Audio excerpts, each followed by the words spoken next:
And in terms of what were why you decided specifically in the first few weeks as the conflict began to resign, what were the main reasons that you felt you had to resign?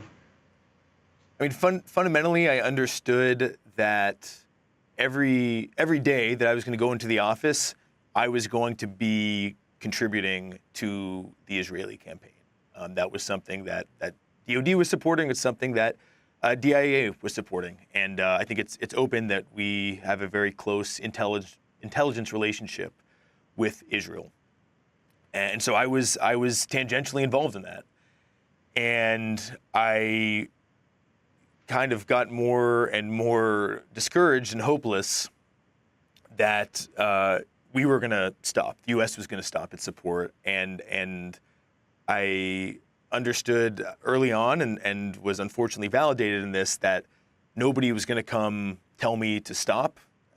Nobody at any level in my chain of command, even people who I think were sympathetic to what was happening to the Palestinians, was going to ask me or anybody I worked with to reconsider the support that we were facilitating. Harrison Mann, you're an American Jew, as well as an Army major working at the DIA. How did your Jewish background influence your decision?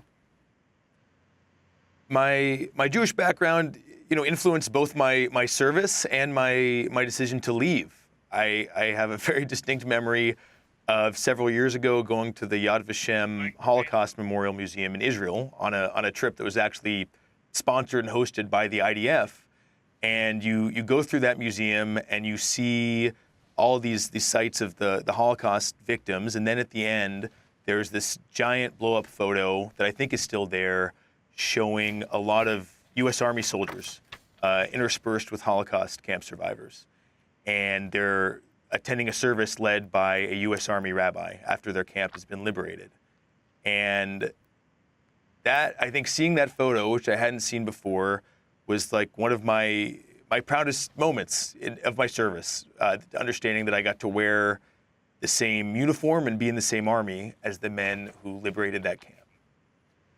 And today, seeing photos of charred bodies and burnt corpses and starved, emaciated children that are from 2023, 2024, not the 40s.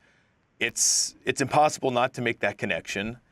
And I guess it forced me to realize that that's what I was contributing to in the same uniform, instead of saving those people. And so I think the situations are not perfectly analogous, but the moral logic was very clear to me because I'm Jewish.